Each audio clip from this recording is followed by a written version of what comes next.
Good morning and welcome to Life Should Be Delicious. My name's Peyton and today we're going to make chimichurri, the best of the green sauces, and this is how I make it.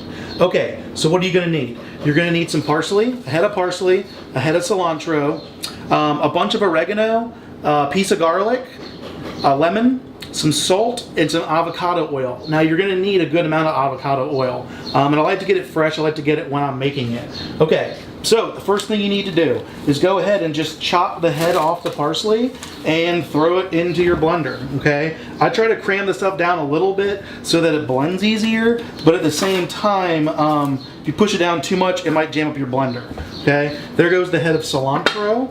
Then we are going to put our oregano in. So put our oregano in. Next, juice your lemon. Then pour your lemon juice into the blender. We're gonna go ahead and smash and chop our garlic. I know we're putting it in a blender, but it's gonna help it blend a lot more evenly, and then a guest is not gonna get a big chunk of garlic. Next is gonna come the avocado oil. And now we blend. Okay, so once you get that good consistency, I like to add the salt kind of at the end. So I do like a good pinch, get it going again. Get it mixed up. You're gonna need a lot of salt. It's got a lot of herbs and stuff in it. So get a spoon and give it a taste.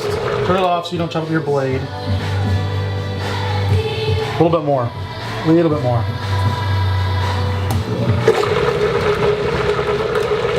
Also kind of the same thing with the garlic. If you want more garlic, you can add it now. Again, I would chop it up a little bit before you throw it in. That way a guest doesn't get like a big chunk of garlic. Perfect. Absolutely perfect. So when you're done with this, you should get like this really nice green, awesome stuff that goes really good on anything. Anything from chicken to vegetables to use as a marinade. I serve it with bread a lot and stuff like that. So there's tons and tons of options. Well, again, my name is Peyton, and I hope you enjoyed this episode of Life Should Be Delicious. And any questions, put them in the comment sections below, and I'll see you next week. Thanks so much.